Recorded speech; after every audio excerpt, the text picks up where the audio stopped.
What is up, guys? Weapons is the latest horror mystery film from director Zach Cregger. The story sees a group of characters suspecting the worst when 17 children from one classroom all go missing in one single night. As the story unfolds, we learn that someone or something more sinister is at play. I think if you're a horror fan like me, you have to appreciate when a movie offers a unique take from what we are used to seeing in the genre. And Weapons does just that. Following the success of his 2022 film Barbarian, I was really excited to see what Cregger had to offer this time around. One of the things that made Barbarian so interesting was the fact that we get a central story that is told from the vantage point of different characters. While this form of storytelling isn't new, I've always thought it was an effective way to introduce the characters and add layers to the plot. Weapons also did well by not only being horrifying, but creepy in some of the most subtle ways. Things like the slight opening of doors, characters peeking around the corner, and close-ups and one-shots were very well placed. I also thought how Cregger decided to utilize darkness and sound in the film was a good touch. When done right, it can build the tension in the movie, and in this case, it had me thinking throughout the film when the next climactic moment would happen. To briefly mention the characters, they were all interesting, some more than others.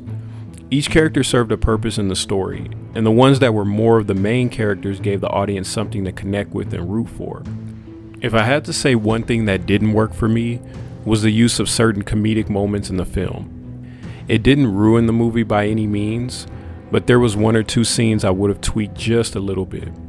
At the same time, the comedy was sprinkled throughout the movie pretty well.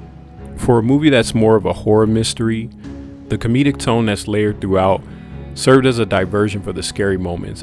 I thought that was something that helped build the anticipation for scenes that followed.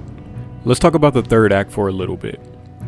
I like when I watch a set of movies from a specific director and they kind of give you something to look forward to.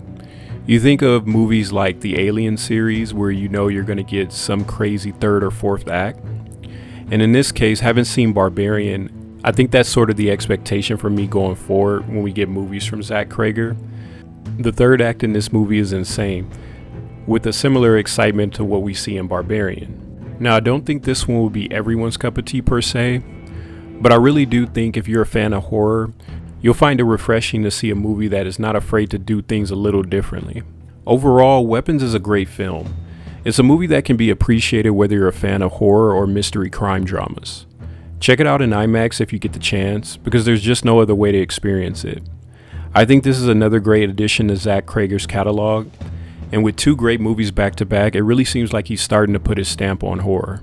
And for that reason, I'm going to give it a nice guy score of 8 out of 10. So have you seen Weapons, or do you plan on seeing it? Let me know in the comments below. Don't forget to like, comment, and subscribe. Remember, keep believing, keep breathing, and as always, keep pushing peace. I'll catch you guys in the next one.